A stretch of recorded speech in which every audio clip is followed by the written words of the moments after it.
আপনি কি সবসময় খুব ক্লান্তি অনুভব করছেন? খুব তাড়াতাড়ি জল তেষ্টা পাচ্ছে? আপনার শরীরের কোনো ক্ষত সারতে খুব দেরি হচ্ছে? আপনি ভাবছেন বয়সের জন্য বা স্ট্রেসের জন্য? সতর্ক হন, ডায়াবেটিস কিন্তু কোনো লক্ষণ ছাড়াই আপনার শরীরের ক্ষতি করতে পারে।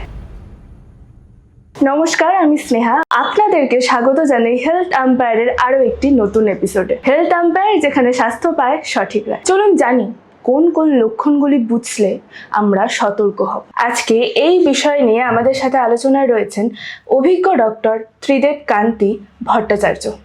আচ্ছা ডক্টর, অনেক মানুষই জানেন না যে তাদের ডায়াবেটিস আছে। ডায়াবেটিস জিনিসটা এত ডেঞ্জারাস কেন? মানে মানুষ কেন শুনলে এত ভয় পায়? ডায়াবেটিসকে এই সময় আমাদের ছোটবেলা থেকে আমরা যা পড়ে এসেছি, কমিউনিটি মেডিসিনে ডায়াবেটিসকে বলা হচ্ছে সাইলেন্ট এপিডেমিক।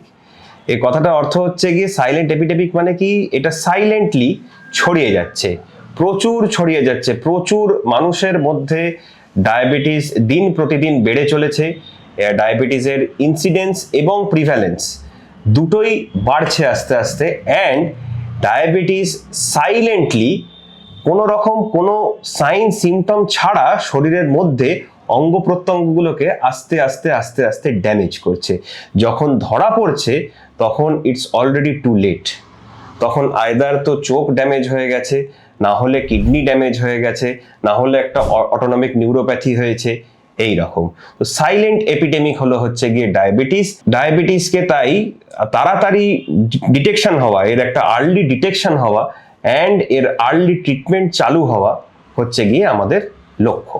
স্যার, আমাদেরকে একটু সহজ করে বলুন যে কোন লক্ষণগুলো আমরা ইগনোর করব না। তো যে সিমটমগুলো আমরা ছোটবেলা থেকে পড়ে আসছি আমাদের এমবিবিএস লেভেল থেকে, তার মধ্যে আছে তিনটে পি স্পেসিফিক্যালি। কোন কোন তিনটে P? Polydipsia, polyurea, polyphagia. Polyurea মানে হলো বারবার পেচ্ছাপ পাওয়া। এবার বারবার পেচ্ছাপ পেলে আমাদের শরীর থেকে জল বেরিয়ে যাচ্ছে এবং যার ফলে বারবার জল তেষ্টা পাবে। তা পলিইউরিয়া, তারপর হলো পলিডিপসিয়া, আর আছে হচ্ছে গিয়ে পলিফেজিয়া। তো এই তিনটেকে আমরা কার্ডিনাল সাইন্স অফ ডায়াবেটিস বলছি। এই তিনটে যদি আমরা খেয়াল করতে পারি তো খুব ভালো হয়। এছাড়া দেখা যাচ্ছে হচ্ছে গিয়ে যে আস্তে আস্তে চোখের দৃষ্টি আস্তে আস্তে ঝাপসা হয়ে আসছে। চোখের দৃষ্টি কেন ঝাপসা হয়ে আসছে? চোখের দৃষ্টি ঝাপসা হয়ে আসছে due to a long standing complication of diabetes. Long standing complication of diabetes মানে ডায়াবেটিস আছে প্রায় 20 বছর ধরে, 30 বছর ধরে ডায়াবেটিস আছে। তো সেই ক্ষেত্রে ডায়াবেটিক রেটিনোপ্যাথি তৈরি হয়। ডায়াবেটিক রেটিনোপ্যাথি তৈরি হলে চোখের দৃষ্টি আস্তে আস্তে কমে যায়। কিন্তু সেটা তো হচ্ছে কি, আপনি অলরেডি জানেন যে আপনার ডায়াবেটিস আছে 20 বছর 30 বছর ধরে এবং চোখ আস্তে আস্তে খারাপ হচ্ছে, কিন্তু হঠাৎ করে আপনি দেখছেন যে চোখের দৃষ্টি আস্তে আস্তে ঝাপসা হয়ে যাচ্ছে। তো তখন বুঝতে হবে যে লেন্স, আমাদের চোখের মধ্যে যে লেন্স আছে সেই লেন্সও ক্ষতিগ্রস্ত হচ্ছে। ঠিক আছে, তো ডায়াবেটিস থেকে আমাদের চোখের লেন্সও ক্ষতিগ্রস্ত হতে পারে। তারপর ধরে নিন কোথাও একটা কেটে গেছে বা একটা ঘা হয়েছে, কিছুতেই সেটা শুকোচ্ছে না। ডাক্তারের কাছে গেলেন, ডাক্তার একটা ফাস্টিং পিপি করালো, দেখা গেল ফাস্টিং 300, পিপি 500। ডায়াবেটিস হয়ে আছে সাইলেন্টলি, আপনি জানেন না। একটা ক্ষত থেকে জানা গেল যে যথেষ্ট হাই সুগার হয়ে আছে। তাছাড়া কি, বারবার ইনফেকশন হচ্ছে, বারবার রিপিটেডলি ইউরিনারি ট্র্যাক্ট ইনফেকশন হচ্ছে, কিংবা স্কিন ইনফেকশন হচ্ছে, এইগুলো। এছাড়া আর কি, ডায়াবেটিস থেকে টায়ার্ডনেস হচ্ছে, একটা আনএক্সপ্লেইনড টায়ার্ডনেস। ও যথেষ্ট রেস্ট নিয়েছেন কিন্তু তবুও একটা টায়ার্ডনেস কাজ করছে।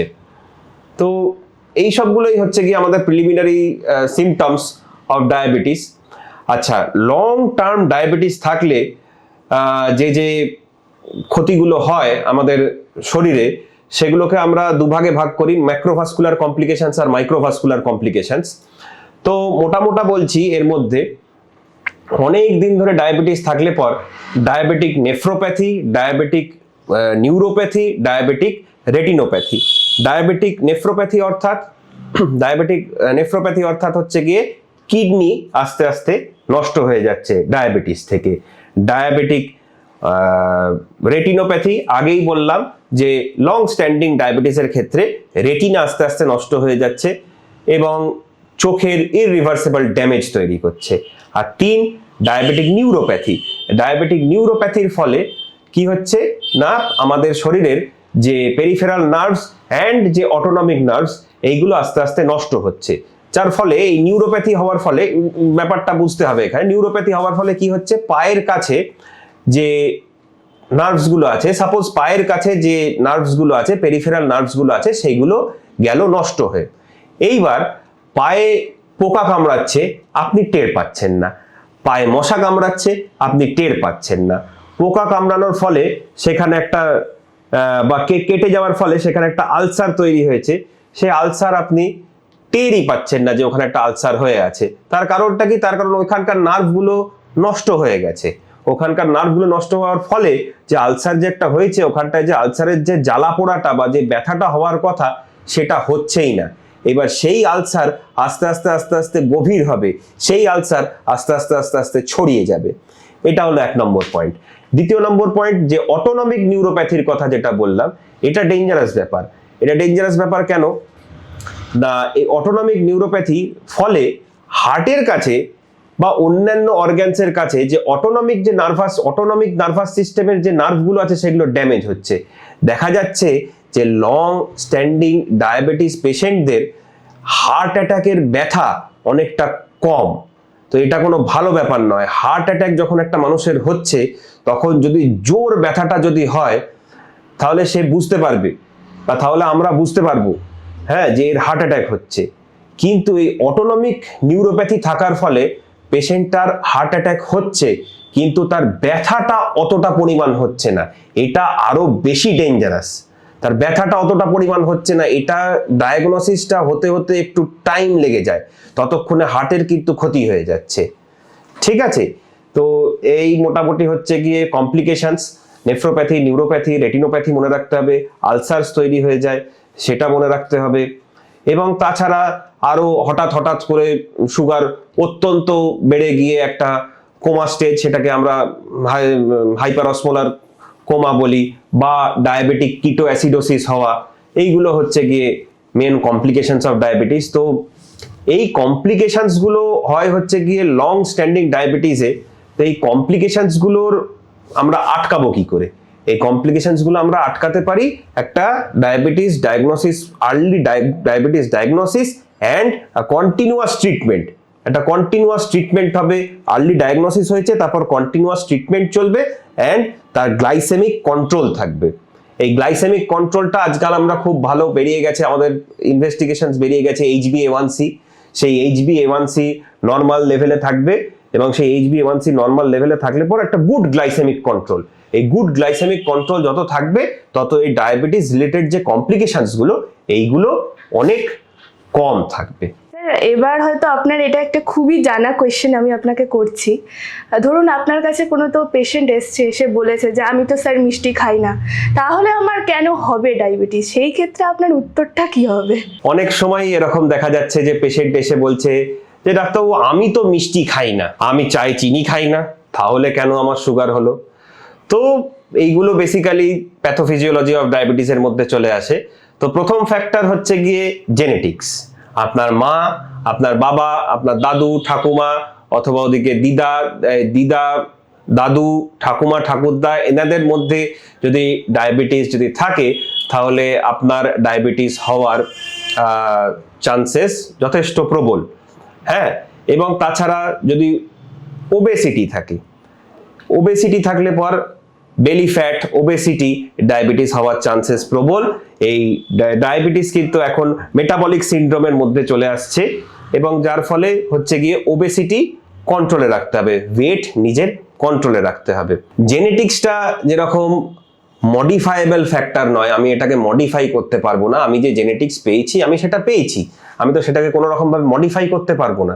কিন্তু ওবেসিটি, তারপর এক্সেস কার্বোহাইড্রেট কনজাম্পশন, যেরকম হচ্ছে গিয়ে আমি বেশি ভাত খেয়ে নিচ্ছি, বেশি রুটি খেয়ে নিচ্ছি।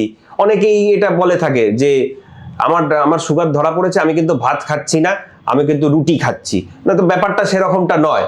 প্রত্যেকটা জিনিসের গ্লাইসেমিক ইন্ডেক্স জানতে হবে।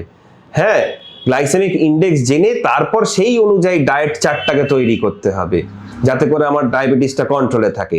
তাই এই ওবেসিটি লাইফস্টাইল চেঞ্জেস, তারপর কম স্ট্রেস নেওয়া, অত স্ট্রেস নিলে পর কিন্তু ডায়াবেটিস বাড়তে থাকে, সুগার কিন্তু বাড়তে থাকে।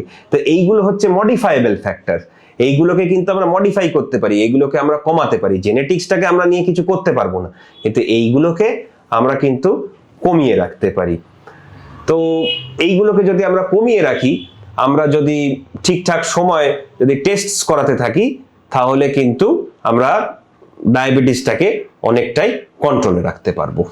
ডায়াবেটিসের টেস্ট সম্পর্কে যেগুলো আমি বলবো, বারবারই বলছি, যেরকম আর্লি ডায়াগনোসিস, তো 35 বছর বয়সের পর থেকে এখন রেকমেন্ডেড হচ্ছে যে বছরে একবার করে অন্তত ফাস্টিং পিপি HbA1c-টা করিয়ে রাখাটা প্রয়োজন। ব্লাড সুগার ফাস্টিং এর নর্মাল রেঞ্জ এখন বলা হয় 70 থেকে 110 হচ্ছে নর্মাল রেঞ্জ, 110 থেকে 126 হচ্ছে ইম্পেয়ার্ড ফাস্টিং গ্লুকোজ, 126-এর ওপরে হচ্ছে it's a diagnosed case of diabetes mellitus. পিপির ক্ষেত্রে 110 থেকে 140 হলো হচ্ছে গিয়ে নর্মাল, 140 থেকে 200 অবধি হচ্ছে ইম্পেয়ার্ড গ্লুকোজ টলারেন্স IGT, এবং 200-র ওপর হচ্ছে গিয়ে ডায়াগনোজড ডায়াবেটিস মেলাইটাস। তো এই লেভেলগুলো খেয়াল রাখতে হবে, আমাদেরকে চেষ্টা করতে হবে নর্মাল রেঞ্জের মধ্যে সব সময় রাখার। আর তাছাড়া ওভারঅল গ্লাইসেমিক কন্ট্রোল কেমন আছে তার জন্য এখনকার দিনে খুব ভালো যে টেস্ট চলে এসছে সেটা হচ্ছে HbA1c। গত 2 মাস থেকে 3 মাসের গ্লাইসেমিক কন্ট্রোল কিরকম আছে আমাদের শরীরে সেই রিপোর্ট দিয়ে দেয় HbA1c, এবং HbA1c-তেও আমাদেরকে নর্মাল লেভেলে HbA1c-টাকে চেষ্টা করতে হবে নর্মাল লেভেলে রাখার জন্য। এবং আস্তে আস্তে যত বয়স বাড়বে তত এই ফ্রিকোয়েন্সিটা বাড়তে থাকে, তখন আর বছরে একবার নয়, তখন হয়তো আমরা বছরে 2 বার করব, কিংবা প্রত্যেক 3 মাস কি 4 মাস অন্তর অন্তর আমরা দেখতে থাকবো যে আমাদের ব্লাড সুগারের কিরম কি অবস্থা। ডক্টর, আপনাকে অনেক অনেক ধন্যবাদ আমাদের দর্শকদেরকে এত সুন্দরভাবে বোঝানোর জন্য। থ্যাংক ইউ, খুব সুন্দর লাগলো তোমাদের সাথে ইন্টারাকশন করে। আমি চাইবো যে তোমাদের এই হেলথ সম্পর্ক ভিডিওসগুলো অনেকে দেখুক এবং তারা যথেষ্ট অ্যাওয়্যার হোক রিগার্ডিং ডায়াবেটিস অ্যান্ড হাইপারটেনশন। আজকের ভিডিও থেকে আপনারা এই বার্তাই পেলেন, লক্ষণ বুঝুন, টেস্ট করান, দেরি করবেন না। আপনার বা আপনার পরিবারের এই লক্ষণগুলি থাকলে তাদেরকে শেয়ার করুন এবং আমাদেরকে কমেন্টে জানাতে একেবারেই ভুলবেন না। লাইক করুন, শেয়ার করুন এবং সাবস্ক্রাইব করুন আমাদের চ্যানেল হেলথ আম্পায়ারকে। হেলথ আম্পায়ার, যেখানে স্বাস্থ্য পায় সঠিক রায়। ভালো থাকুন, নমস্কার।